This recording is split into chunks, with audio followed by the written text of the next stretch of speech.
দেখেন লাস্ট ক্লাসে আমরা কি পড়েছিলাম বলেন তো? হাইড্রো ইলেকট্রিক পাওয়ার প্ল্যান্ট আমরা শেষ করেছিলাম। ঠিক আছে, এখন আসেন আজকে আমরা পড়বো হচ্ছে, আই এম সরি, হ্যালো, কিছু বলছেন আমাকে? না ম্যাম, ওর মনে হয় ভুলে মাইক্রোফোন অন হয়ে গেছে। আচ্ছা, ঠিক আছে।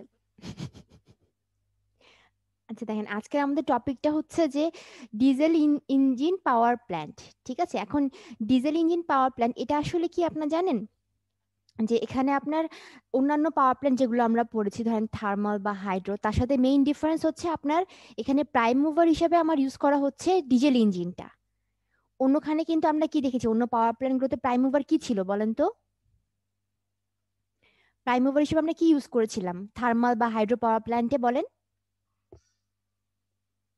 প্রাইম মুভার যেটা আপনার জেনারেটরকে রান করছে, যার সাথে আপনার জেনারেটরের শ্যাফটটা কানেক্টেড।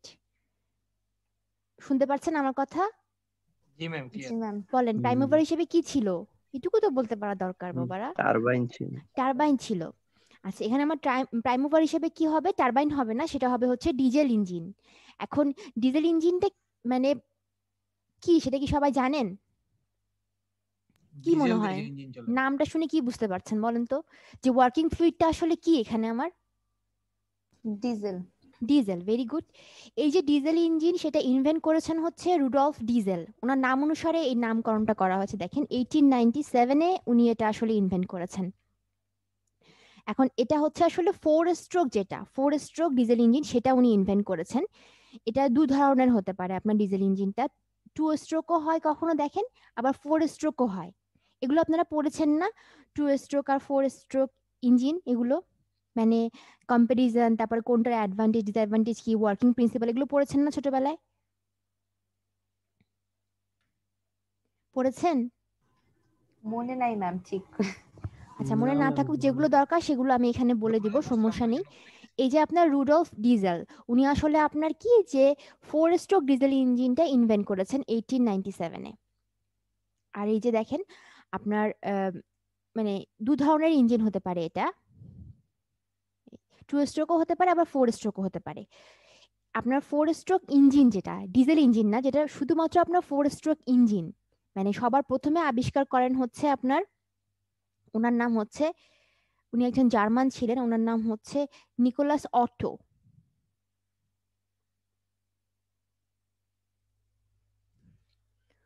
উনি সবার প্রথমে আপনার এই যে 4 স্ট্রোক ইঞ্জিনের যে প্রিন্সিপালটা সেটা আবিষ্কার করেন। ঠিক আছে, ওই জন্য ওনার নাম অনুসারে এই যে প্রিন্সিপালটাকে অটো সাইকেলও বলা হয় অনেক সময়। ঠিক আছে, এখন উনি আবিষ্কার করেছেন 4 স্ট্রোক ইঞ্জিন। সেটা ছিল আপনার আসলে গ্যাস ইঞ্জিন, মানে ওটা হচ্ছে আপনার মানে ব্যাপার মানে স্টিমে চলতো। কিন্তু এই যে 4 স্ট্রোক যেটা ডিজেল ইঞ্জিন উনি আবিষ্কার করেন, তার নাম হচ্ছে রুডলফ ডিজেল। ঠিক আছে, দেখেন উনি প্রথমে এটা আবিষ্কার করেন, সেটা হচ্ছে কি যে আপনি এই যে ডিজেলকে কি করতে পারেন, মানে কম্বাসন প্রক্রিয়ায় কাজে লাগিয়ে যে সে পাওয়ারটা জেনারেট করে সেটা দিয়ে যে কোনো একটা পিস্টনকে মুভ করাতে পারেন। ঠিক আছে, এখন আসেন আমরা আরেকটু আগাই। এটা হচ্ছে একটা বেসিক সিস্টেম। এই যে এখানে একটা ব্লু কালার দেখছেন না, ব্লু কালারের একটা এই যে ব্লু কালার আর হোয়াইট কিছু আছে না, দেখতে পাচ্ছেন এখানে যে ব্লু কালার হোয়াইট, যে ডান পাশে আপনারা কি আমার কার্সরটা দেখতে পাচ্ছেন? এই যে এটা, জি ম্যাম দেখা যাচ্ছে। এই যে ব্লু কালারেরটা হচ্ছে আপনার ডিজেল ইঞ্জিন। এটা একটা জাস্ট ওভারভিউ দেখেন, এখানে একটা ডিজেল ইঞ্জিন এটা। আর এপাশে হচ্ছে আপনার এই ইঞ্জিনের শ্যাফটটা, আমরা জানি হচ্ছে কি যদি ইঞ্জিনটা প্রাইম মুভার হিসেবে কাজ করে, সে আসলে কি করে, জেনারেটরটাকে রান করাবে। ইঞ্জিনটা কি করবে আপনার, ওর শ্যাফটটা জেনারেটরের সাথে কানেক্টেড থাকে, সে কি করবে জেনারেটরটাকে রান করাবে। আর এই যে উপর দিয়ে দেখেন এক্সস্ট সিস্টেম আছে, যেগুলো আপনার হচ্ছে কম্বাসন ঘটানোর পরে যে প্রোডাক্টগুলো রেসিডিউগুলো সেগুলো এদিক দিয়ে বের হয়ে যাবে। এই জন্য এখানে কিছু কুলিং সিস্টেম আছে, এগুলো আমরা আস্তে আস্তে যাব পুরো ডিটেইলে। তারপরে দেখেন এখানে ব্যাটারি আছে একটা স্টার্টিং পারপাসে, জেনারেটরটা হচ্ছে এপাশে। আর এখানে আপনার একটা রিজার্ভার থাকে, সেটা হচ্ছে ফুয়েল রিজার্ভার, ফুয়েল ট্যাঙ্ক থাকে। এগুলো হচ্ছে আপনার ওয়্যার। আর এগুলো হচ্ছে আপনার মনিটরিং অ্যান্ড কন্ট্রোল ইউনিটগুলো, এগুলো বুঝছেন, সুইচ গিয়ার। আর এগুলো সুইচ গিয়ারটা কি বলেন তো, আপনারা তো পড়ছেন পাওয়ার সিস্টেম 2, সুইচ গিয়ার কি বলেন তো আমাকে? সুইচ গিয়ার সিস্টেম কন্ট্রোল এগুলো কি? ম্যাম সুইচ দিয়ে গিয়ার দেয় যেটা।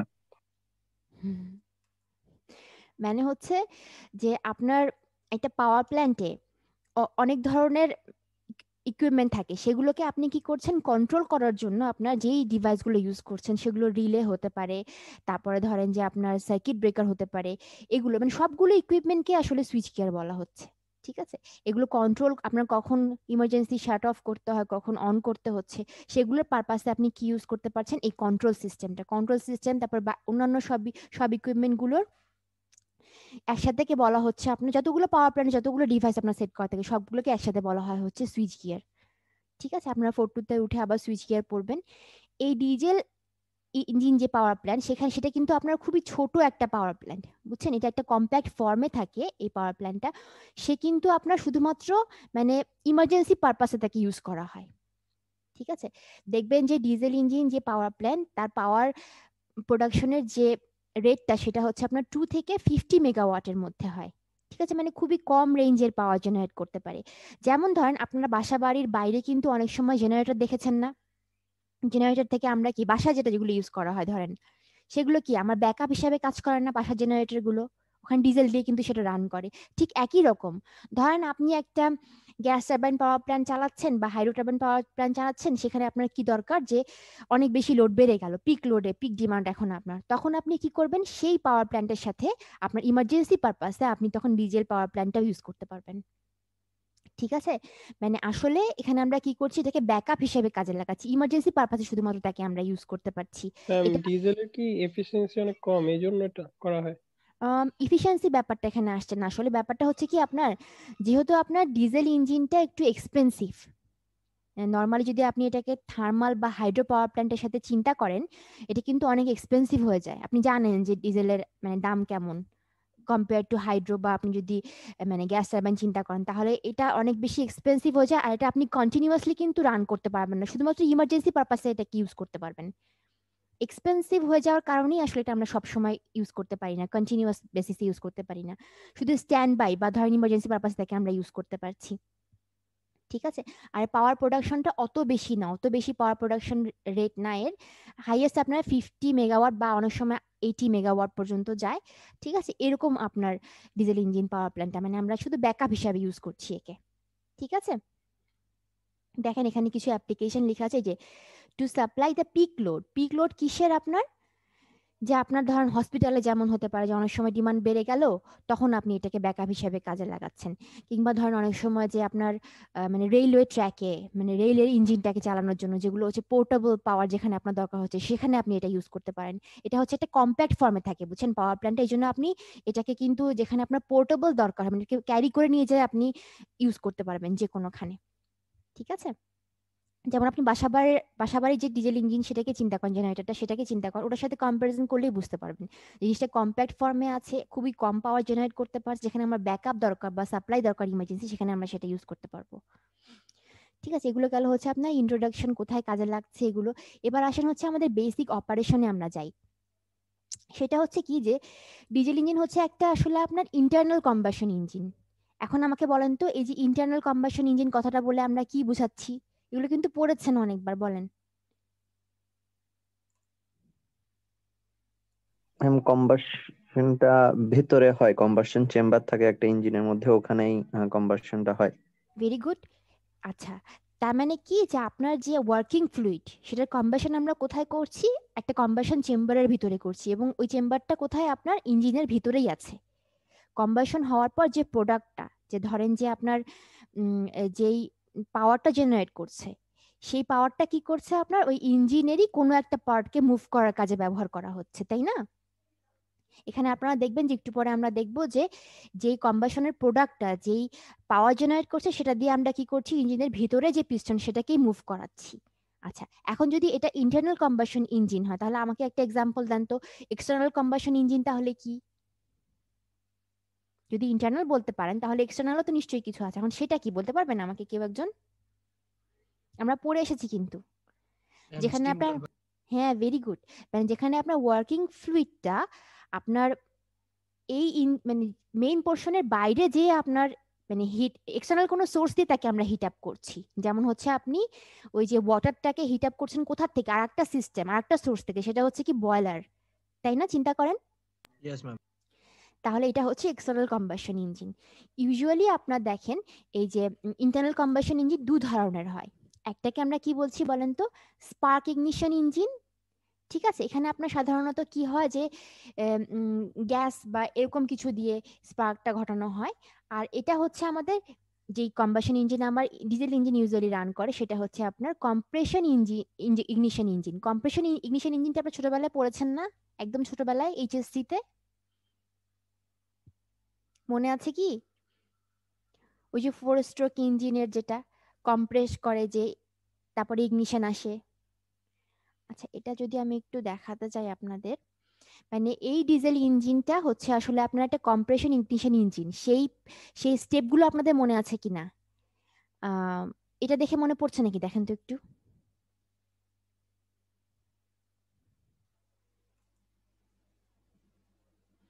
আচ্ছা দাঁড়ান, আমি তাহলে একটা জিনিস দেখাই, এটা দেখলে আমার মনে হয় আপনাদের মনে পড়বে। আপনারা কিছু দেখতে পাচ্ছেন নাকি আমার স্ক্রিনে? ম্যাম স্লাইডটা দেখতে পাচ্ছি। আচ্ছা দাঁড়ান, পারবেন?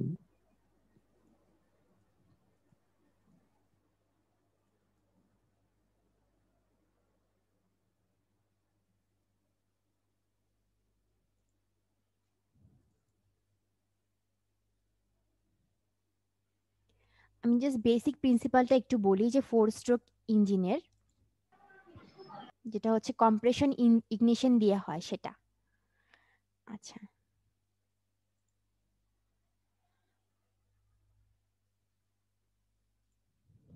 এটা কি দেখতে পাচ্ছেন নাকি কিছু বলেন তো? কিছু দেখা যাচ্ছে? ইয়েস ম্যাম, পিডিএফ জি ম্যাম। দেখছি একটা। আচ্ছা, একটা পিডিএফ ফাইল দেখতে পাচ্ছেন তাই না? এখানে হচ্ছে যে আপনার একটা 4 স্ট্রোক ডিজেল ইঞ্জিনের ওয়ার্কিং প্রিন্সিপালটা কি, এটা কিন্তু অলরেডি পড়ে এসেছেন, আমি একবার রিভিউ করছি। দেখেন এটা 4টা স্টেপে কাজ করে। 4 স্ট্রোক বলছেন না, 4টা স্ট্রোক। দেখেন প্রথম স্ট্রোকটা হচ্ছে ইনটেক বা সাকশন স্ট্রোক। সেটা কিভাবে কাজ করে একটু লক্ষ্য করেন। এটা একটু দেখেন, এটা দেখলে মনে পড়ে কিনা, আমার মনে হয় যে আপনাদের মনে পড়বে। এখানে ইউজুয়ালি আপনার দুটো ভালভ থাকে, ইনটেক আর ইনলেট আর আউটলেট। ঠিক আছে, এটাকে আমরা ইনটেক ভালভও বলি। কি হয় বলেন তো প্রথমে, যে আপনার ইনটেক যেটা ভালভটা খুলে ওখানে প্রবেশ করবে গুড, বাস। এটা হচ্ছে আপনার কি বলেন তো, এটা হচ্ছে পিস্টন। এই যে এটা এটা একটা সিলিন্ডার, সরি পিস্টন। সে কি করে আপনার ধরেন এটা আপ ডাউন করে, আপ ডাউন করে, যে পিস্টনটা আপ ডাউন করে। এ যদি আপনার উপরের দিকে যায়, এটাকে এখানে বলেছে হচ্ছে টপ ডেড সেন্টার, আর নিচের দিকে গেলে সেটাকে আমরা বলছি বটম ডেড সেন্টার। প্রথমে কি হয় দেখেন, এই যে আপনার যে কম্বাস্টেবল যেই মানে যেটা আপনার হচ্ছে ফ্লুইডটা, মানে ধরেন সেটা হচ্ছে এয়ার আর একটা হচ্ছে ফুয়েলের মিক্সচারটা, সেটা কি করা হয় আপনার এই যে এই ভালভ, ইনটেক যে ভালভ সেটা দিয়ে আর আর এখানে ভেতরে পাঠানো হয়। কিভাবে পাঠানো হয় দেখেন, এই যে পিস্টনটা প্রথমে উপরে থাকে, এই যে উপরে টপ টপ পোর্শনে থাকে, সেটা আপনার কি নিচের দিকে নামে। নিচের দিকে নামলে কি হয়, যে আপনার দেখেন এই যে ইনটেক ভালভটা সেটা খুলে যায়। খুলে গেলে কি হবে বলেন, যেটা আপনার মানে কম্বাস্টেবল যেটা ফ্লুইড আর এয়ারের ফুয়েল আর এয়ারের যেটা মিক্সচার, সেটা হচ্ছে কি আপনার ভেতরে এভাবে আসে। এটা হচ্ছে গেল সাকশন স্ট্রোক বলা হয়, সে টেনে নেয় আপনার এই পোর্শনটা থেকে। ঠিক আছে, একটা ধরেন এয়ার সাকশন টিউব, সেখান থেকে আপনার সেই জিনিসটা ভেতরে সে টেনে নেয়। এটাকে বলা হচ্ছে ইনটেক বা ইনটেক স্ট্রোক, বা এটাকে বলছি আমরা সাকশন স্ট্রোক। ঠিক আছে, এর পরের পোর্শনটা হচ্ছে কি দেখেন, সেকেন্ড স্ট্রোকটা, এটাকে বলছি হচ্ছে আমরা কম্প্রেশন স্ট্রোক। এখানে কি করছে বলেন তো, যে আপনার এখানে এখন আপনার কম্বাস্টেবল কিছু এলিমেন্ট আছে এই পোর্শনে, আপনার কিন্তু পিস্টনটা নিচের দিকে ছিল। এই স্টেপে কি হয় যে আপনার এই যে পিস্টনটা আপনার উপরের দিকে ওঠে। উপরের দিকে উঠলে কি হয় দেখেন, এই ভালভটা একটা বন্ধ হয়ে যায়, যেটা ইনলেট ভালভ ছিল সেটা বন্ধ হয়ে যায়। আর এই যে এখানে যে ভিতরে যে প্রোডাক্টটা ছিল, সেটা হচ্ছে কি আপনার যখন পিস্টন নিচ থেকে উপরে যাবে তখন কি সে কম্প্রেসড হবে না বলেন তো? এই জায়গাটা এখানে এলিমেন্টগুলো কি কম্প্রেসড হবে না? কম্প্রেশন হয়ে কি নিচ থেকে পিস্টনটা উপরে উঠলে তারা কম্প্রেসড হবে। ঠিক আছে, এটাকে বলা হচ্ছে তাহলে আপনার কি কম্প্রেশন স্ট্রোক। এটা কি বুঝতে পারছেন?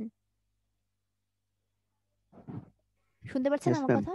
এটা জি ম্যাম। পড়েছেন না আপনারা ছোটবেলায়? জি ম্যাম, জি ম্যাম। এরপরে কি হবে বলেন তো, থার্ড স্ট্রোকটাকে আমরা কি বলছি? পাওয়ার স্ট্রোক। কেন দেখেন, এই যে আপনার এখানে যে এলিমেন্ট গুলো আছে যেটা কম্বাস্টেবল, ওদের ওখানে কি হয় এখন কিছু ফুয়েল ইনজেক্ট করা হয়। ফুয়েলটা কিভাবে ইনজেক্ট করা হয়, আপনার ছোট ছোট ড্রপলেটের মাধ্যমে এখানে ইনজেক্ট করা হয়। মানে ফুয়েলটা আপনার কনভার্ট করা হয় ছোট ছোট ড্রপলেটে, মানে স্প্রিঙ্কল করা হয় আর কি। তখন আপনার কি হয় যে এই পোর্শনটা অলরেডি হচ্ছে কিন্তু আপনার কম্প্রেস, তার মানে টেম্পারেচার আর প্রেশার অলরেডি বেশি। আপনি যখন এখানে ফুয়েল ইনজেক্ট করবেন তখন অনেক টেম্পারেচার আর প্রেশারের কারণে এই জায়গাটা ইগনিশন প্রক্রিয়াটা শুরু হয়। তখন এখানে যখন আপনার কি কম্বাশন প্রসেসটা হলো, ওরা কি করে অনেক অনেক ফোর্স ক্রিয়েট করে পিস্টনটাকে কি করে নিচের দিকে নামিয়ে দেয়। ঠিক আছে, নিচের দিকে নামিয়ে দেয়। তখন কিন্তু আপনার এই এই স্টেপটাকে আমরা বলি হচ্ছে এক্সপ্যানশন স্ট্রোক বা পাওয়ার স্ট্রোক, কারণ এখানে অনেক পাওয়ার জেনারেট করতে হয়। বুঝতে পেরেছেন যে আপনার পিস্টনটাকে সে ঠেলে নিচের দিকে নামিয়ে দিচ্ছে। এরপরে লাস্ট স্ট্রোকটা হচ্ছে আপনার যেটা এক্সস্ট স্ট্রোক, মানে হচ্ছে আপনার যে রেসিডিউগুলো আছে কম্বাশনের পর সেগুলোকে কিন্তু আপনার বাইরে পাঠাতে হবে। এই জন্য কি করা হচ্ছে, পিছনে যে নিচের দিকে ছিল সেটা আবার কি হচ্ছে উপরের দিকে উঠে এই যে এক্সস্ট ভাল্বটা খুলে দিয়ে বাকি রেসিডিউটা বাইরে বের করে দেওয়া হয়। তারপরে আবার আগের মতো পরের সাইকেলটা শুরু হয়ে যায়। বুঝতে পেরেছেন? এটা আপনারা আগে করেছেন না ছোটবেলায়, মনে পড়েছে কি? এই চারটা আপনার যে স্টেপ সেগুলি হচ্ছে কি আপনার এই যে ওয়ার্কিং প্রিন্সিপাল ডিজেল ইঞ্জিনের চারটা স্ট্রোক। বুঝতে পেরেছেন? ছোটবেলায় এগুলো পড়ে এসেছেন আপনারা। ঠিক আছে, এই জিনিসটা এখানে বলা হয়েছে চারটা চারটা স্ট্রোক কি কি, এগুলো খুবই সংক্ষেপে এখানে লেখা আছে যে কিভাবে কাজ করছে চারটা স্ট্রোক, কিভাবে আপনার এই যে পিস্টনটা দিয়ে আপনার এই এই যে এই শ্যাফটটা কিভাবে মুভ করছে। এবার দেখেন আমাদের ডিজেল পাওয়ার প্ল্যান্টের যে কম্পোনেন্ট গুলো সেগুলো নিয়ে একটু বলি। এই ছবিটা এখানে বড় করে আঁকা আছে। দেখেন প্রথমে কি দরকার হচ্ছে আপনার বলেন তো। সবার আগে ডিজেল ইঞ্জিন হচ্ছে এই যে এই মাঝেরটা, এটা ডিজেল ইঞ্জিন, আর এর সাথে আপনার একসাথেই কি জেনারেটরটা কানেক্টেড। এখন আমাকে বলেন তো কি কি হতে পারে, এগুলো দেখে কি কি মনে হচ্ছে আপনার, কি কি জিনিস দরকার হচ্ছে? প্রথমে ওয়ার্কিং ফ্লুইড, এটার জন্য কি কি দরকার বলেন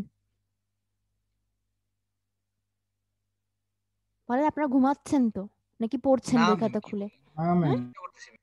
নাকি বই খাতা খুলে পড়ছেন ওই পড়া না? না ম্যাম, আপনার চিন্তা করতেছি কি বলা যায়। বলেন এখন এটা দেখে কি মনে হচ্ছে?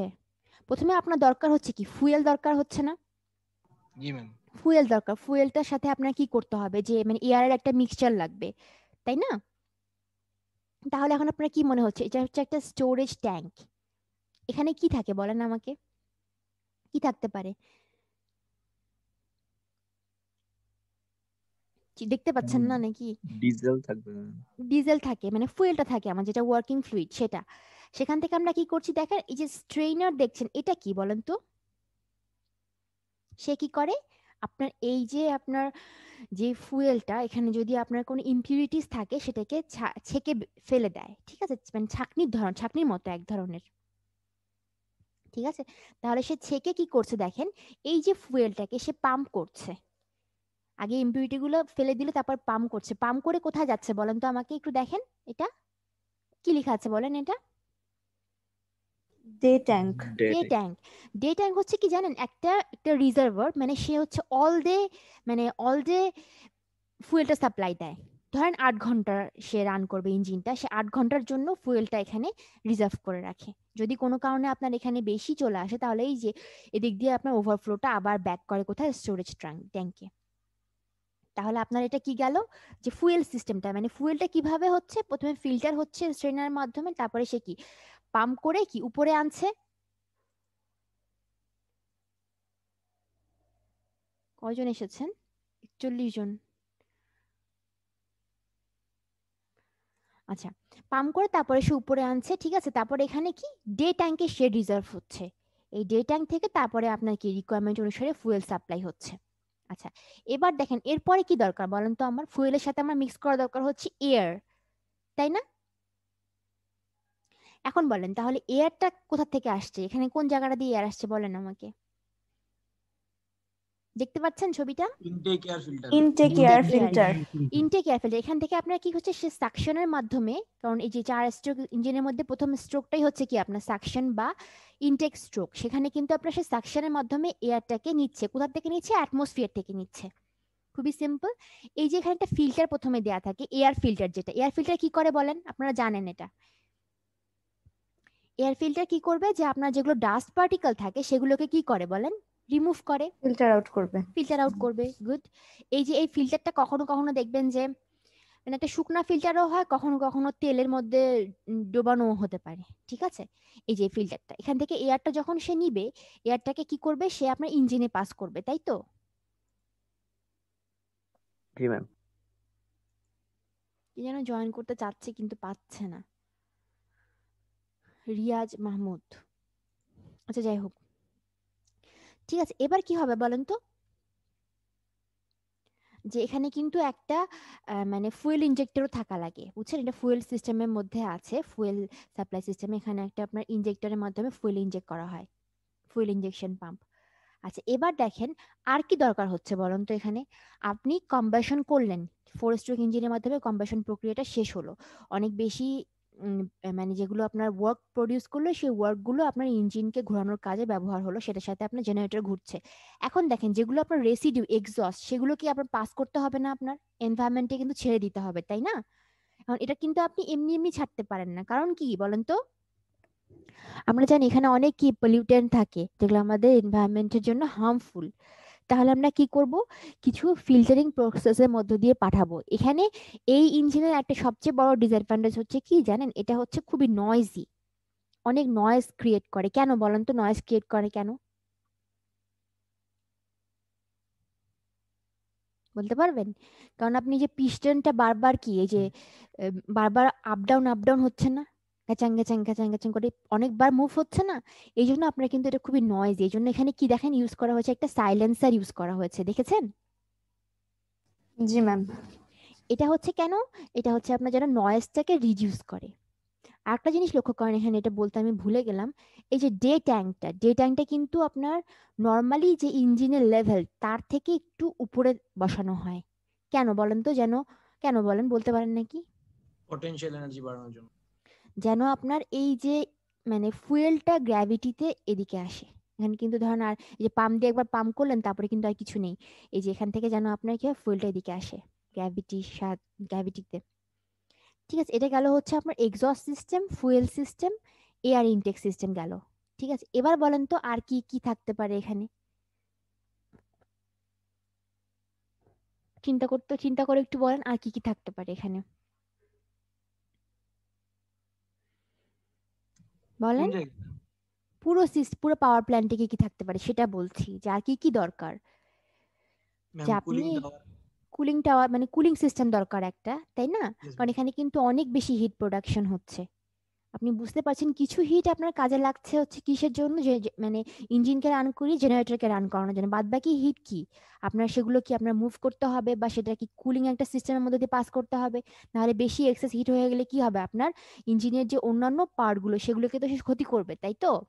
তাহলে আমাদের কি ম্যাম। ওই যে হিটটা কমানোর জন্য একটা কুলিং সিস্টেম ইউজ করতে হবে। এখানে দেখেন কুলিং সিস্টেম আসলে অনেকভাবে করা হয়, যে ডিজেল ইঞ্জিন পাওয়ার প্ল্যান্টে অনেকভাবে কুলিং সিস্টেম ইউজ করা হয়। তার মধ্যে একটা হচ্ছে এই যে লুব্রিকেশন অয়েল। লুব্রিকেশন অয়েলের পারপাস আসলে মানে দুটো। কি কি বলেন তো, লুব্রিকেশন অয়েল কেন ইউজ করা হয় বলতে পারেন নাকি?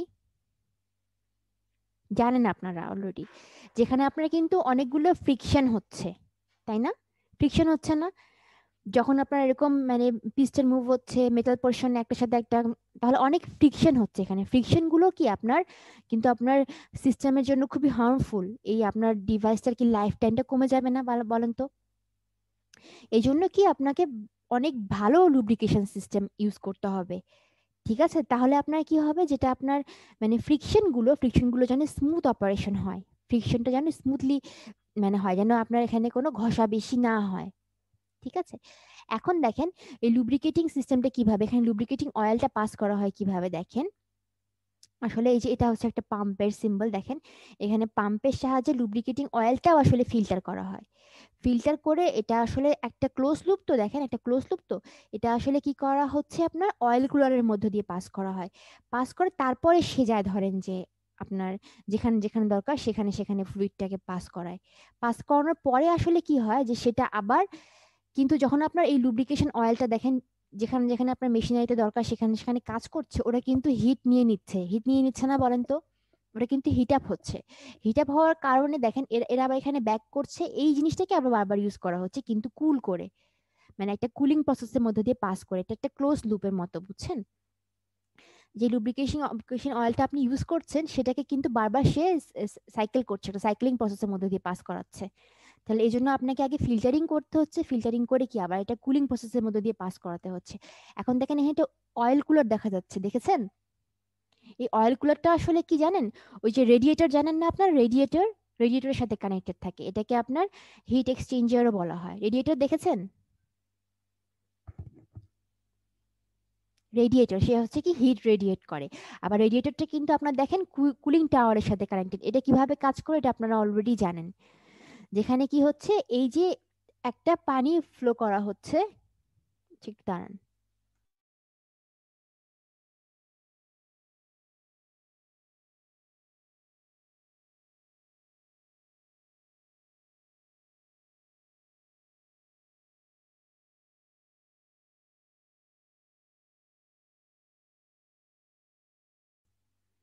আচ্ছা তাহলে হচ্ছে কি আপনার এই যে অয়েল যে কুলারটা দেখছেন এর সাথে কি কানেক্টেড থাকছে, এর সাথে কানেক্ট থাকতে হচ্ছে আপনার হিট এক্সচেঞ্জার।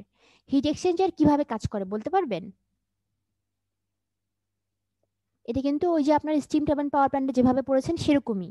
কিভাবে কাজ করে একটু আমাকে বলেন তো।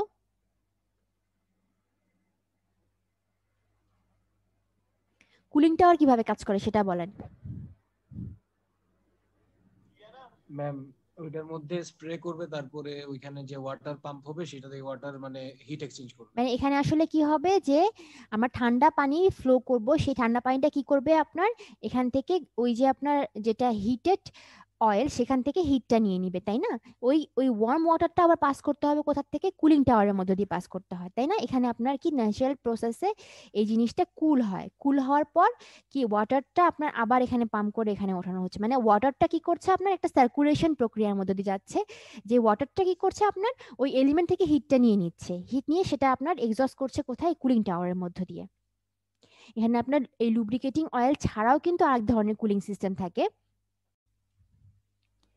দেখেন আমরা ডিজেল ইঞ্জিন পাওয়ার প্ল্যান্ট পড়ছিলাম, আসলে আমরা লাস্ট ক্লাসে পড়েছি হচ্ছে যে আপনার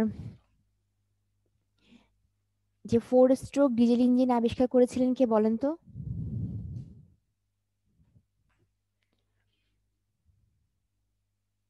শুনতে পাচ্ছেন আমার কথা? এই যে বললাম যে 4 স্ট্রোক ডিজেল ইঞ্জিন, এটা আবিষ্কার করেছেন কে? রুডলফ ডিজেল, তাই না? Yes ma'am. আমি চাই যেন আপনারা একটু রেসপন্স করেন, এই জন্য আমি কিন্তু মানে ওই মানে ছোট ছোট ব্যাপারও জিজ্ঞেস করি। যাই হোক, তারপর আমরা কি দেখেছিলাম যে ডিজেল ইঞ্জিন পাওয়ার প্ল্যান্ট আসলে কি একটা খুবই মানে স্ট্যান্ড বাই পাওয়ার প্ল্যান্ট। এটা আপনি জাস্ট ইমার্জেন্সি বেসিসে ইউজ করতে পারবেন, সব সময় একে আপনি রান করতে পারেন না। কারণ হচ্ছে কি যে এটার খরচ অনেক বেশি। আপনি যদি থার্মাল বা হাইড্রো পাওয়ার প্ল্যান্টের সাথে এটাকে কম্পেয়ার করেন তাহলে সেই তুলনায় এটা হচ্ছে অনেক বেশি এক্সপেন্সিভ হয়ে যায় যদি আপনি সব সময় তাকে রান করেন। আর কি এর কিছু অ্যাডভান্টেজ আছে, সেগুলো হচ্ছে কি আপনি যদি মানে এই পাওয়ার প্ল্যান্টটা ইউজ করেন তাহলে এটাকে আপনি ইজিলি মুভ করতে পারেন, এটা পোর্টেবল একটা সিস্টেম, ঠিক আছে? আর এর জেনারেশন ইউনিটটা খুব বেশি না, 50 মেগাওয়াট পর্যন্ত হয় ম্যাক্সিমাম। তারপরে আর কি দেখেছিলাম বলেন তো, যে এই যে ডিজেল ইঞ্জিন একটা কি ধরনের ইঞ্জিন বলেন তো, ইন্টারনাল না external combustion engine? Internal ma'am. Internal combustion engine. আমরা এই যে মানে এর প্রিন্সিপালটা দেখেছিলাম, যে 4 স্ট্রোকের যেটা 4টা স্ট্রোক আছে সেটার ওয়ার্কিং প্রিন্সিপালটা দেখেছিলাম কিভাবে কাজ করে। এরপরে আমরা এসেছিলাম এই জায়গাটায় যে যে আপনার কি কি সিস্টেম আছে বলেন তো। এটা হচ্ছে একটা বেসিক স্কেমেটিক ডায়াগ্রাম যেটা আপনার ডিজেল ইঞ্জিন পাওয়ার প্ল্যান্টের। সেখানে আপনার বেসিক জিনিসপত্রগুলো কি কি ছিল আমাকে একটু বলেন তো।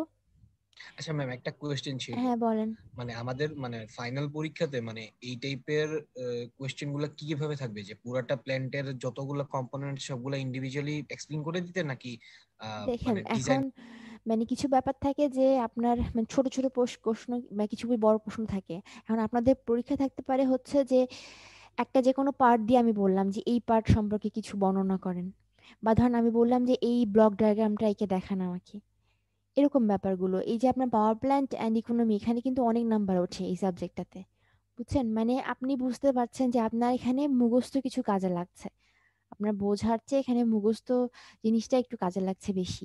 ডায়াগ্রাম আসতে পারে, তারপর ধরেন ছোট ছোট কোনো একটা পোর্শন দিয়ে দিলাম আপনাকে, সেই পোর্শনটা আপনাকে বর্ণনা করতে বললাম, কিংবা ধরেন পুরো বড় কোশ্চেনের জন্য পুরো লেআউটটাই আঁকতে বললাম, সেটা একে বিভিন্ন পার্ট বর্ণনা করতে বললাম।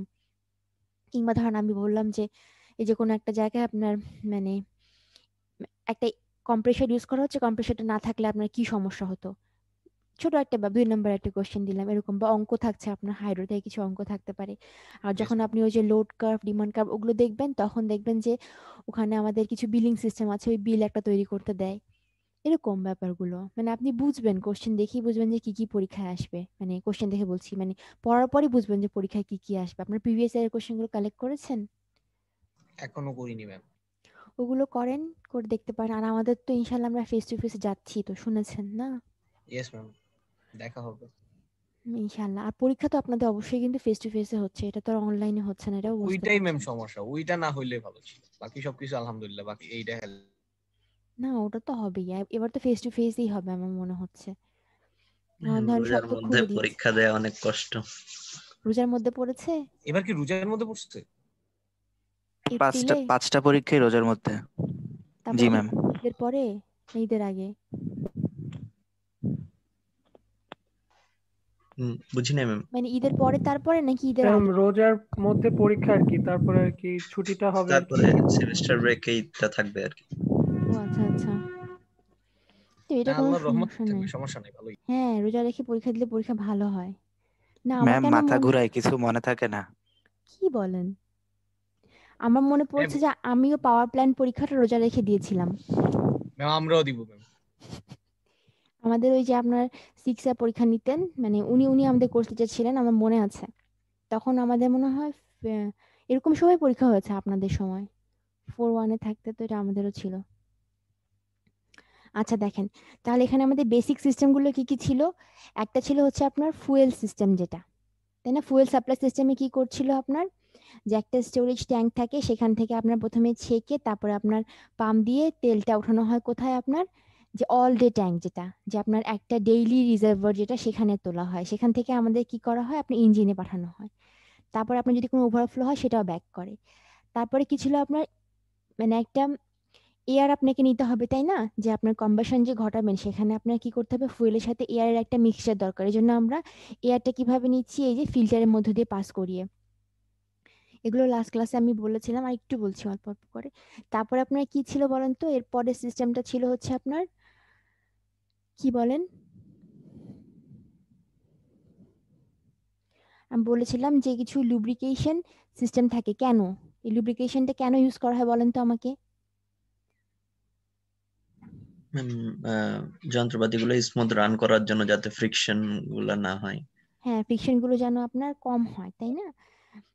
বা মানে যেগুলো হয় সেগুলো যেন আপনার কি মানে ডিভাইসের লাইফ টাইম কমিয়ে না দেয়। এই জন্য আপনার কি লুব্রিকেশন কি অয়েল ইউজ করা হয়।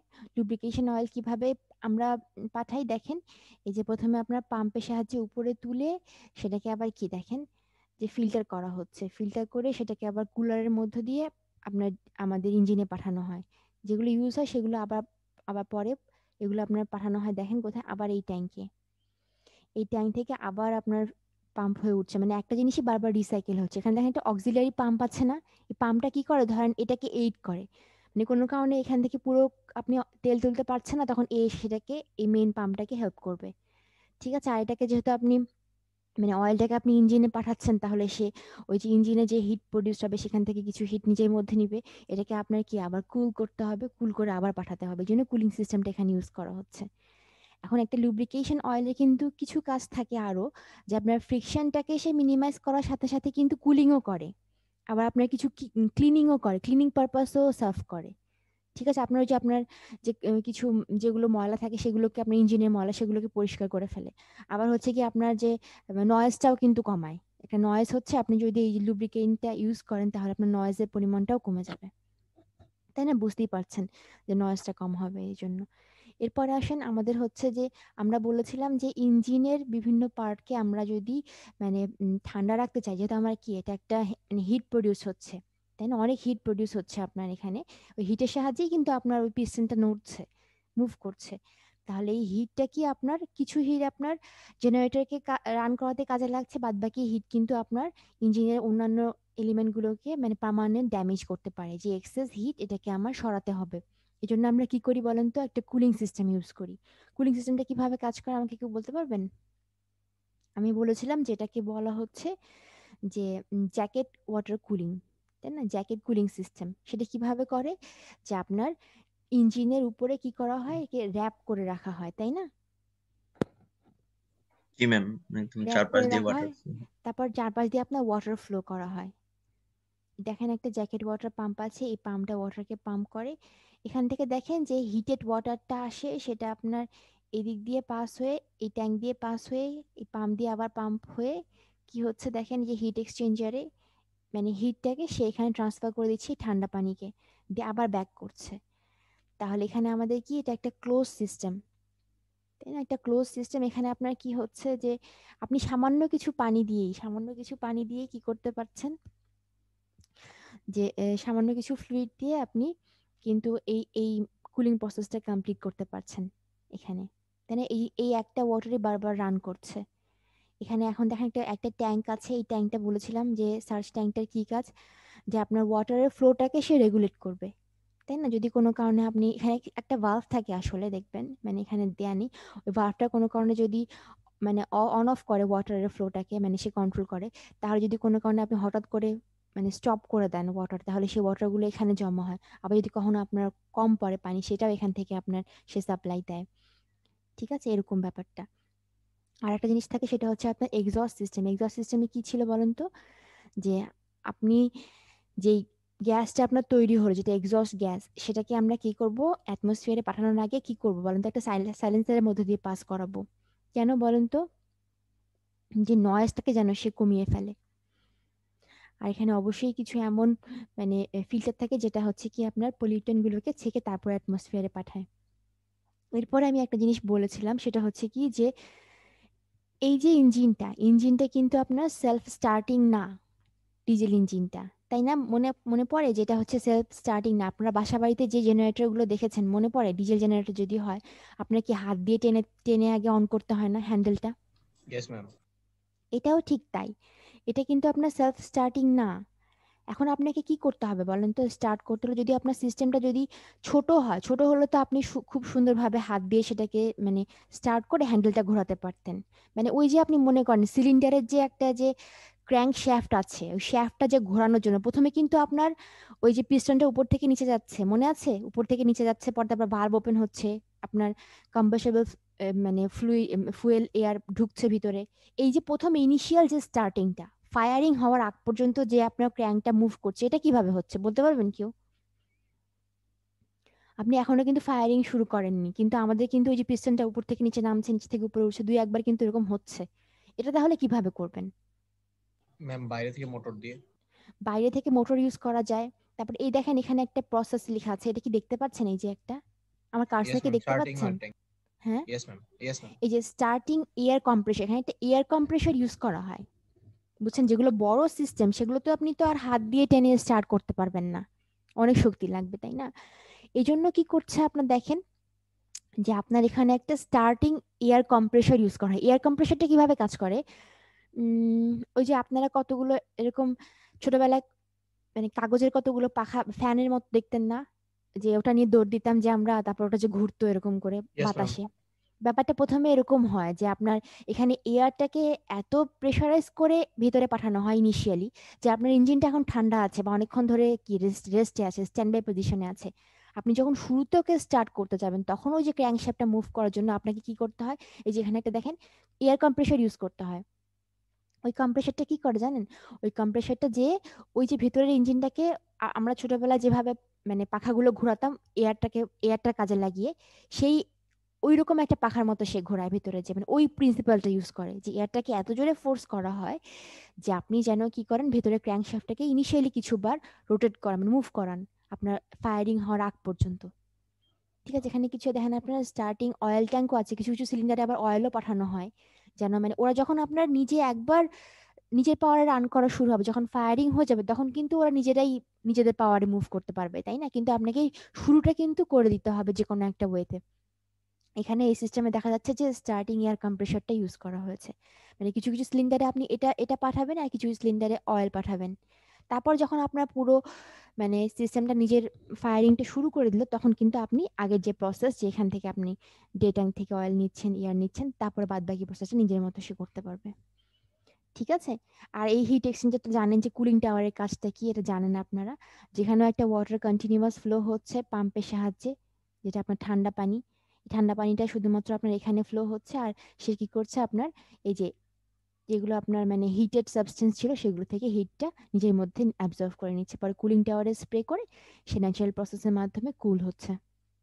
ব্যাপারটা এটা খুবই সিম্পল একটা জিনিস, যে ডিজেল ইঞ্জিন পাওয়ার প্ল্যান্টটা।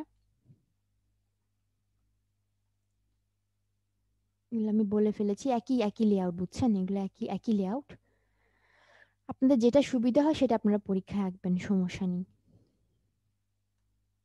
আচ্ছা, এখানে একটা জিনিস বাদ চলে গেল, এই যে এটা এটা হচ্ছে কি আপনার একটা ডিজেল ইঞ্জিন, দেখেন এই যে এটা হচ্ছে একটা ইঞ্জিন, এটা হচ্ছে একটা অল্টারনেটর যেটার সাথে সেই যে কানেক্টেড, পুরোটা মিলে একটা ইউনিট, দেখেছেন? এখানে দেখেন কিছু জিনিসের নাম লেখা আছে, যে ইঞ্জিনটার ভেতরে আর কি কি জিনিস থাকে। একটা compression engine, compression ignition engine বলছি আমরা ডিজেল ইঞ্জিনকে। এখানে কি কি জিনিস থাকছে দেখেন, কিছু নাম লেখা আছে। সিলিন্ডার, সিলিন্ডার হেড, এগুলো বুঝতে পারছেন নিশ্চয়ই। Piston, inlet valve, inlet port, exhaust valve. Valve স্প্রিংটা হচ্ছে আপনার স্প্রিং এ মানে ভালভের সাথে একটা স্প্রিং থাকে, যেটা আপনার ভালভটা অন হওয়ার পর তা অফ হওয়াটাকে এনশিওর করে। এটা ভালভের একটা স্প্রিং, পাশে একটা স্প্রিং থাকে। কুলিং ফিন্স থাকে আপনার হচ্ছে সিলিন্ডারের গায়ে, দেখবেন যে কতগুলো ছোট ছোট ছোট ছোট পাখার মতো, মানে ফিনের মতো আসলে, এরকম কিছু কিছু মানে এক্সটেন্ডেড পোর্শন থাকে সিলিন্ডারের দুপাশে। সেগুলো কি করে আপনার সিলিন্ডারের যে হিটটা সেটাকে রেডিয়েট করতে সাহায্য করে। অনেক সময় এই হিটটা রেডিয়েশনের জন্য কিন্তু আপনার ইয়ে থাকে, কিছু কুলিং ফ্যানও থাকে, বুঝছেন? ওখান থেকে আপনার হিটটা রেডিয়েট হয়। ওই ফ্যানটা যদি আপনি ছেড়ে দেন, এটা অটোমেটিক্যালি মুভ করে, তখন আপনার ওই যে এক্সটেন্ডেড যে পোর্শন গুলো থাকে আপনার ফিনের মতো সিলিন্ডারের দুপাশ জুড়ে, সেগুলোতে আপনার হিট ডিসিপেশনটা ইজি হয়। ঠিক আছে। আর কি থাকছে, যে কানেক্টিং রড হচ্ছে আপনার মানে ক্র্যাঙ্কশ্যাফটের সাথে পিস্টনের মাথাটা যে কানেক্ট করে সেটা। ঠিক আছে। আর ক্র্যাঙ্কশ্যাফট বুঝতে পারছেন, ক্র্যাঙ্ক পিন, এগুলো হচ্ছে আপনার বিয়ারিং গুলো, পিন বলা হচ্ছে, রিস্ট পিন, এটা হচ্ছে ওটা একটা পিন আছে সেটা। ঠিক আছে, এটা দেখেন দেখতে কেমন। আচ্ছা, এখানে একটা জিনিস দেখেন, এখানে দেখা যাচ্ছে যে স্টার্টিং সিস্টেমটা আমি বলেছি অলরেডি, ফুয়েল হ্যান্ডলিং সিস্টেম। ঠিক কি সবাই দেখতে পাচ্ছেন? Yes ma'am. একটু বড় হলে ভালো হতো অবশ্য, আচ্ছা যাই হোক, সমস্যা নেই। দেখেন এখানে একটা কি দেখা যাচ্ছে, যে মানে ফুয়েল হ্যান্ডলিং সিস্টেমের এটা এক ধরনের হ্যান্ডলিং সিস্টেম। এটাকে বলা হয় common rail fuel injection system. Common rail মানে হচ্ছে এই যে একটা জিনিস দেখতে পাচ্ছেন না লম্বা, এটা হচ্ছে একটা রেইলের মতো। এখানে কি হয় দেখেন, আসলে যে ফুয়েল ট্যাঙ্ক, এই ফুয়েল ট্যাঙ্কে আপনার রিজার্ভ থাকে অয়েলটা, সেখানে আপনার ফিল্টার করে পাম্প দিয়ে এখানে পাঠানো হচ্ছে। দেখেন এই যে কমন রেইলে পাঠানো হচ্ছে। এখানে একটা প্রেশার সেন্সর থাকে এই যে উপরে, আর এটা হচ্ছে প্রেশার লিমিটার। মানে প্রেশার লিমিটার আসলে প্রেশার রেগুলেটর, এটা এক ধরনের। ঠিক আছে। সে কি করে, যে আপনার এই দেখেন কতগুলো মানে ইনজেকশনের মতো জিনিস দেখা যাচ্ছে না, এরা আসলে আপনার ফুয়েলটাকে ইনজেক্ট করে। কি প্রেসারে আপনার ফুয়েলটাকে ইনজেক্ট করলে আপনার ইগনিশনটা হবে, মানে কতটুকু প্রেসার দরকার, সেটা আপনার এই যে প্রেসার লিমিটার সে অটোমেটিক্যালি সেট করতে পারে, যে আপনার কি ধরনের প্রেসার দরকার। সেই যদি আপনার ধরেন যে এখান থেকে আবার সে দেখেন এখানে ব্যাক করতে পারে রেসিডিউগুলো, যেগুলো আপনার মানে বেশি হয়ে যাচ্ছে, সে কি প্রেসারে আপনার ফুয়েলটাকে ইনজেক্ট করবে, সে এখানে একটা সেন্সর লিমিটার আছে, একটা লিমিটারটা আসলে রেগুলেট করে প্রেসারটাকে, এ আবার সেন্স করে। এটা অটোমেটিক প্রসেস একটা। এখানে দেখেন লেখা আছে এই যে edu, electronic driver unit, sorry electronic controller unit. এটা জাস্ট কি করে, আপনার প্রেসারটাকে কন্ট্রোল করে, প্রেসারটাকে সেন্স করে আপনার রিকোয়ারমেন্ট অনুসারে ফুয়েলটাকে ইনজেক্ট করে সেই প্রেসারে। আচ্ছা একটু দাঁড়ান, কে যেন ঢুকতে চেষ্টা করছে, ঢুকতে পারছে না। আচ্ছা, এখানে দেখেন যে যদি আপনার কিছু বাদ থাকে, সে সেটাকে আবার ব্যাক করবে হচ্ছে ফুয়েল ট্যাঙ্কে। আবার এই যে আপনার পাম্পেও ব্যাক করতে পারে, সেখান থেকে আবার প্রেসার সেট করে সে আবার ওই প্রেসারে পাম্পটা ফুয়েলটাকে পাঠাতে পারবে। এখানে দেখেন। ঠিক আছে, এটা ফুয়েল হ্যান্ডলিং সিস্টেমের একটা ধরন আসলে।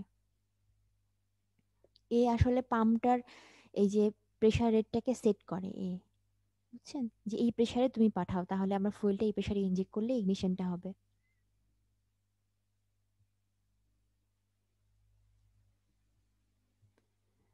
এটা আমি বলে ফেলেছি অলরেডি। আচ্ছা, এবার দেখেন যে আপনি কি কি জিনিস মাথায় রেখে আপনি প্ল্যানিং করবেন, যে এই প্ল্যানটা আপনি ডিজাইন করার আগে কি কি জিনিস মাথায় রাখতে হবে। আপনাকে কিন্তু এরকমও কোশ্চেন আসতে পারে যে একটা এরকম ধরুন একটা জায়গা আছে যেখানে মানে আপনার মানে এনভায়রনমেন্টের একটা বর্ণনা দেয়া হলো যে এই এই জিনিস আছে আপনার কাছে, বা আপনার এই মানে হাইড্রো হাইড্রো হলে আপনি আপনি চিন্তা করবেন আশেপাশে আপনার ওয়াটার সোর্স আছে কিনা, বা কোল ফায়ার হলে সেরকম ভাবে চিন্তা করবেন আপনার জায়গা কেমন লাগবে, স্টিম হলে কেমন লাগবে, এগুলো চিন্তা করে আপনি সেটাও মানে আপনাকে বলা হলো যে এই এই জিনিস আপনার আশেপাশে আছে, এটা এটা নেই, তাহলে আপনি একটা পাওয়ার প্ল্যান্ট ডিজাইন করলে কোন ধরনের পাওয়ার প্ল্যান্ট আপনার জন্য প্রিফারেবল হবে। ঠিক আছে, এখন দেখেন ওটা আমরা কম্পারিজন করার সময় পড়বো আবার। দেখেন এখন কি কি জিনিস মাথায় রেখে আপনাকে এই যে প্ল্যান্ট আপনি ডিজাইন করতে পারেন বলেন তো। যে আপনার সবার আগে যদি আপনি একটা একটা জায়গা সিলেক্ট করেন, তাহলে আপনাকে খেয়াল রাখতে হবে কি যে আপনার যে ইঞ্জিন আবার ধরেন যে জেনারেটর, এই এই দুটো এই এলিমেন্টগুলো যেন আপনার মানে কতটুকু সাইজের হয়, আপনার জায়গাটা সেভাবে ডিসাইড করতে হবে যে আপনার সাইজ অনুসারে। আমরা বলছি যে হ্যাঁ এটা খুবই পোর্টেবল ইজিলি, কিন্তু আপনার সেই যে এলিমেন্টগুলো আপনি এখানে সেট করবেন সেই এলিমেন্টগুলো সাইজ অনুসারে কিন্তু জায়গাটা সিলেক্ট করতে হবে, তাই না? আবার ধরেন যে এখানে একটা পয়েন্ট বলেছে যে একটা এলিমেন্ট থেকে আরেকটা এলিমেন্টের জন্য কতটুকু ডিস্টেন্স আপনার রাখতে হবে, সেটাও আপনার মাথায় রাখতে হবে যে কতটুকু গ্যাপ রাখতে হবে। বা ধরেন যেন ভেন্টিলেশনটা কেমন হয়, যে আপনি এক জায়গায় কোনো একটা diesel engine power plant set করতে চাচ্ছেন, সেখানে আপনার ভেন্টিলেশনটা ভালো না, আপনার যে হিটটা আপনি ডিসিপেট করতে যাবেন সেটা মানে ডিসিপেশনটা হবে না ঠিকঠাক, তখন আপনার কি হবে, আপনার প্ল্যান্টটা শাটডাউন হয়ে যাবে, বেশি হিটেড হয়ে অফ হয়ে যাবে ইঞ্জিনটা। তারপরে আপনি আপনি অ্যাটলিস্ট কিছু প্রভিশন রাখবেন যেন ফিউচারে আপনি দুই একটা পোর্শন আবার এখানে কি মানে ইনস্টল করতে পারেন। এরকম কিছু জিনিস মাথায় রেখে আপনাকে প্ল্যানটা সেট করতে হবে। তারপরে আপনি আশেপাশের জায়গায় বেশি পলিউশন যেন না হয় সেটা আপনাকে খেয়াল রাখতে হবে, কারণ আপনি জানেন যে এখানে কিন্তু আমাদের পলিউশনের রেটটা অনেক বেশি, তাই না? যেহেতু আপনি কিন্তু এটা মানে অনেক দূরে কোথাও সেট করতে হচ্ছে না, আপনি যেহেতু ডিজেল কিন্তু খুবই ইজিলি অ্যাভেলেবেল, এই ওয়ার্কিং ফ্লুইডটা ইজিলি অ্যাভেলেবেল, আপনি কিন্তু আপনার লোকালয়ের আশেপাশেই কিন্তু এটাকে সেট আপ করতে পারেন, কিন্তু আপনাকে খেয়াল রাখতে হবে যেন আপনি পলিউশন বেশি না আনেন আবার। আচ্ছা, এখানে বলা হচ্ছে যে আপনার কি কি ডিসঅ্যাডভান্টেজগুলোর মধ্যে কি কি আছে বলেন তো, যে আপনার খারাপ দিক মানে ক্ষতিকর দিক বা আপনার কষ্টসাধ্য ব্যাপার স্যাপারগুলো কি। আমরা জানি হচ্ছে ডিজেলের কি আপনার দাম বেশি, তাই না? আমি বলেছি যে অনেক এক্সপেন্সিভ হয়, থার্মাল বা হাইড্রোর তুলনায় অনেক এক্সপেন্সিভ হয়, বুঝতে পারছেন? এটার দামটা আবার ভ্যারি করে, তাই না? এই জন্য হচ্ছে কি এটা আমাদের সবচেয়ে মেইন প্রবলেম হচ্ছে এক্সপেন্সিভ। তারপরে হচ্ছে কি আপনার এনভায়রনমেন্টাল ড্যামেজ যেটা আছে, এই যে দেখেন carbon die oxide, nitrogen die oxide, এরকম কিছু এলিমেন্ট সে কি ইয়ারে প্রডিউস করে, ছেড়ে দেয়, এই জন্য এগুলো আমাদের খেয়াল রাখতে হবে। আর হচ্ছে কি যে আপনি যে ফুয়েলটাকে ট্রান্সপোর্ট করে নিয়ে আসবেন, বড় বড় অয়েল ট্যাঙ্ক দেখবেন মাঝে মাঝে যায় এদিক থেকে ওদিকে এদিক থেকে ওদিকে, ওরা হচ্ছে আপনার ফুয়েলটাকে ক্যারি করে নিয়ে যাচ্ছে। এখন ফুয়েল ক্যারি করতে আপনার খরচ বেশি হচ্ছে, এটা অনেক মানে কস্টলি, আবার কস্ট আরো বেড়ে যাচ্ছে। আবার আপনি ফুয়েল ক্যারি করে আনছেন যেই ভেহিকেলে, সেই ভেহিকেল আবার কি এনভায়রনমেন্ট পলিউট করছে, এরকম কিছু ব্যাপার স্যাপার আছে, এগুলো আপনার ডিসঅ্যাডভান্টেজের মধ্যে পড়ছে। কোনো কিছুই আসলে মানে বলেছি দেখেন দে আর নট পারফেক্ট, কোনো কিছুই আসলে পারফেক্ট না। আপনার আপনার এনভায়রনমেন্ট অনুসারে বা আপনার রিকোয়ারমেন্ট অনুসারে আপনার যখন যেরকম দরকার সেরকম রিকোয়ারমেন্ট অনুসারে আপনি প্ল্যানগুলো আসলে সিলেক্ট করবেন যে কোথায় কোনটা আপনার সুইটেবল হবে।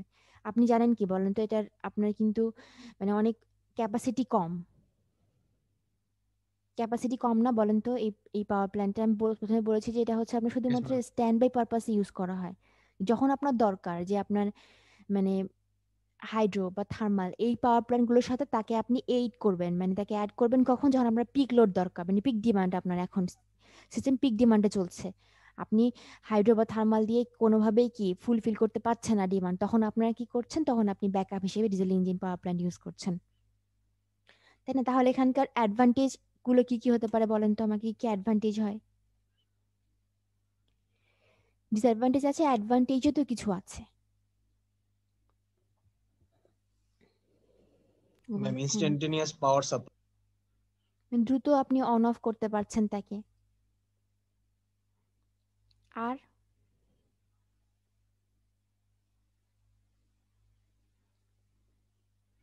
এটা এই পাওয়ার প্ল্যান্টের ডিজাইনটা অত বেশি কমপ্লিকেটেড না, দেখেছেন না যে স্ট্রাকচারটা খুবই সিম্পল।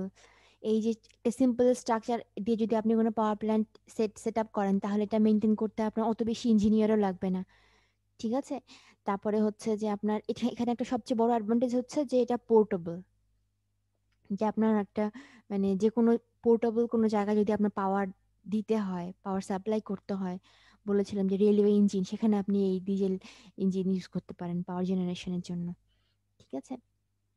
আর একটা জিনিস হতে পারে যে আপনি সেম ক্যাপাসিটি মানে সেম আউটপুট পান এরকম পাওয়ার প্ল্যান্ট, ধরেন যদি আপনি চিন্তা করেন যে একটা আপনার স্টিম টারবাইন পাওয়ার প্ল্যান্ট আছে আর ধরেন আপনার ডিজেল ইঞ্জিন পাওয়ার প্ল্যান্ট আছে, সেম আউটপুটের জন্য কিন্তু আপনার ডিজেল ইঞ্জিন পাওয়ার প্ল্যান্টটা ছোট মানে জায়গাটা কম নেয়, কম জায়গা নেয়। সেখানে আপনি যদি স্টিম টারবাইন পাওয়ার প্ল্যান্ট চিন্তা করেন তাহলে কি ওগুলো হচ্ছে এক্সটার্নাল কম্বাশন ইঞ্জিন। আমাদের এক্সটার্নাল কম্বাশন ইঞ্জিন মানে কি আপনি বুঝতে পারছেন যে আপনার আলাদা কোনো জায়গা লাগছে, তাই না, মনে আছে, বয়লার লাগছে, আলাদা একটা সোর্স লাগছে হিট আপ করার জন্য, তাই না, হিটটা প্রডিউস করার জন্য। তার মানে কি আপনি সেম ক্যাপাসিটির কোনো একটা সিস্টেম তৈরি করার জন্য আপনার ডিজেল ইঞ্জিন স্টিম বা অন্য হাইড্রোর চেয়ে আপনার কি অনেক কম জায়গা নেবে। এগুলো হচ্ছে কি আপনার ইন্টারনাল কম্বাশন ইঞ্জিন, তাই না। এই তো এরকম আরো কিছু অ্যাডভান্টেজ ডিসঅ্যাডভান্টেজ মিলেই হচ্ছে আপনার ডিজেল ইঞ্জিন পাওয়ার প্ল্যান্টটা। এখানে আপনার লেখা আছে অ্যাডভান্টেজ গুলো, দেখেন বলেছে লো ইনিশিয়াল কস্ট, অন্যান্য প্ল্যান্টের তুলনায় এখানে আপনার ইনিশিয়াল কস্টটা অনেক কম। ওই ইঞ্জিন জেনারেটর এগুলো আপনার কিনলেই হচ্ছে, বড় বড় জায়গা লাগছে না, বাঁধ তৈরি করতে হচ্ছে না হাইড্রোর মতো। সিম্পল বলেছি যে স্টার্ট স্টপ আগে আগে হয়। আর কি বলেছি এগুলো, কুলিং সিস্টেমটা ইজি, আর হচ্ছে অনেক কম কম পানি লাগছে, তাই না, যে আপনার অনেক বেশি ওয়াটার রিসোর্স লাগছে না, এখানে সরাসরি কোনো ওয়াটার রিসোর্স কানেক্ট করার দরকার হচ্ছে না। ওই একই কিছু পরিমাণ আপনি পানি যখন সাপ্লাই দিচ্ছেন তখন ওই পানিটাই বারবার সার্কুলেট করছে। আচ্ছা, এখন দেখেন তো ডিসঅ্যাডভান্টেজ কি কি হতে পারে।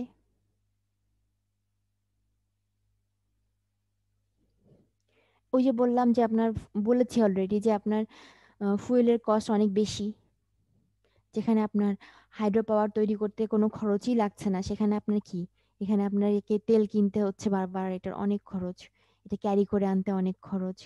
আপনার ইনিশিয়াল কস্টটা কিন্তু দেখবেন যে হাইড্রোর তুলনায় এর কম। হাইড্রোতে যেমন আপনার ড্যাম তৈরি করতে হচ্ছে, অনেক অনেক কিছু প্রসেস আছে, ওই ইনিশিয়াল কস্টটা অনেক বেশি এগুলোর চেয়ে, তাই না। কিন্তু আপনার ডিজেল ইঞ্জিন পাওয়ার প্ল্যান্টে ইনিশিয়াল কস্ট বেশি না হলেও আপনার কিন্তু মানে সবসময় যতক্ষণ সে রান করবে ততক্ষণ পর্যন্ত আপনার একটা কস্ট বিয়ার করতেই হচ্ছে।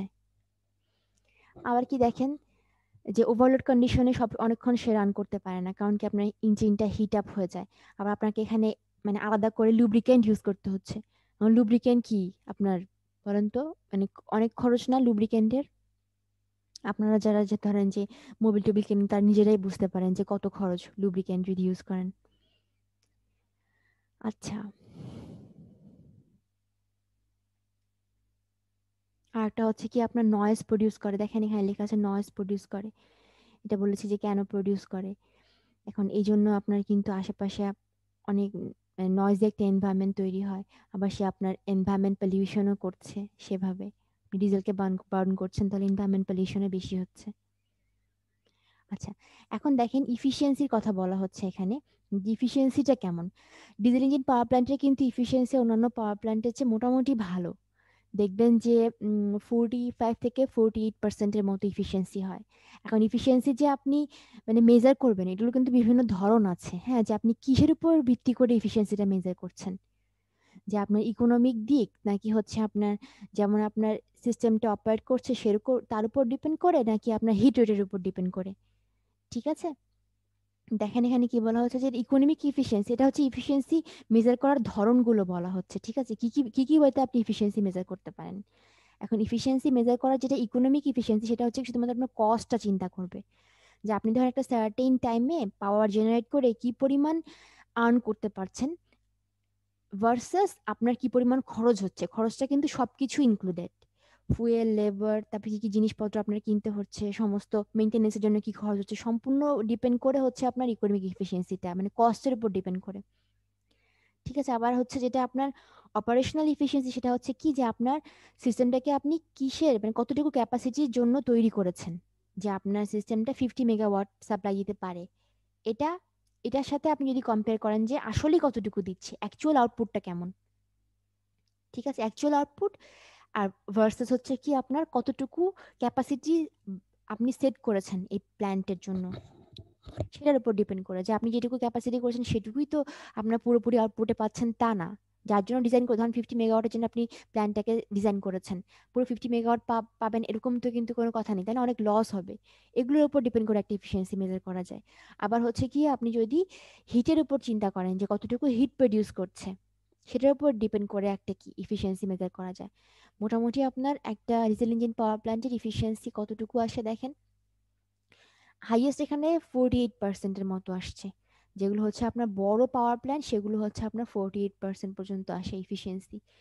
বড় পাওয়ার প্ল্যান্ট মানে এখানে দেখেন যে 3 থেকে 80 মেগাওয়াট যেগুলো পাওয়ার জেনারেট করতে পারে। এই যে জেনসেট লেখা আছে না, দেখেন লার্জ জেনসেট। জেনসেট মানে হচ্ছে কি আপনার ওই যে ইঞ্জিনটা আর জেনারেটরটা দুইটাকে মিলে একসাথে জেনসেট বলা হচ্ছে। ঠিক আছে, এই দুটো দুটো মিলে একসাথে জেনারেশন সেট বলা হয়। এখন যদি ক্লাসে আসেন তাহলে কি ক্লাস করবেন?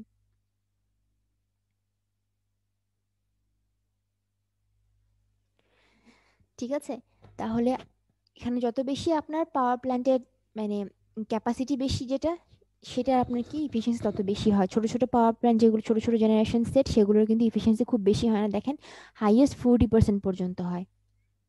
ঠিক আছে, আর যেগুলো আপনার ধরেন যে এর চেয়ে একটু বেশি, ধরেন 5 মেগাওয়াটের মধ্যে, সেগুলো এফিসিয়েন্সি হচ্ছে আপনার 43% পর্যন্ত হাইয়েস্ট হয়। যেগুলো অনেক মানে একটু বড় রেঞ্জের বড় ক্যাপাসিটি পাওয়ার প্ল্যান্ট আপনি ডিজাইন করেছেন, সেগুলোর জন্য আপনি এফিসিয়েন্সিটা 48% পর্যন্ত হয়।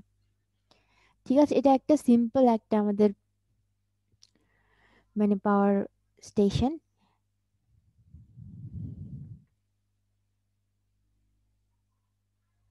এখান থেকে আপনার মানে কোশ্চেন হওয়ার মধ্যে কি কি আছে সেটা তো বুঝতে পারছেন, তাই না? এই যে আপনাদের যে এটা আসছে যে কেমন ধরনের কোশ্চেন হবে, কোশ্চেন হওয়ার মধ্যে কি আসছে সেটা বুঝতে পারছেন। ম্যাক্সিমাম এখানে থিওরিটিক্যাল, এখানে তো কোনো অঙ্ক টঙ্ক কিছু নেই। কিন্তু থিওরিটিক্যাল মানে হচ্ছে আপনাকে আমি বর্ণনা করতে বলতে পারি, ধরেন যে বললাম যে এই যে ইন্টারনাল কম্বাশন ইঞ্জিনটা কি, এই বিভিন্ন স্ট্রোক গুলো বর্ণনা করে আমাকে দেখান। তারপর ধরেন আমি বললাম যে এই ডায়াগ্রামটা আঁকেন, স্কেমেটিক ডায়াগ্রামটা আঁকেন, একে কোনো একটা পার্ট বললাম বর্ণনা করতে। এরকম আরেকটা ব্যাপার হচ্ছে কি আপনাদের বলি যে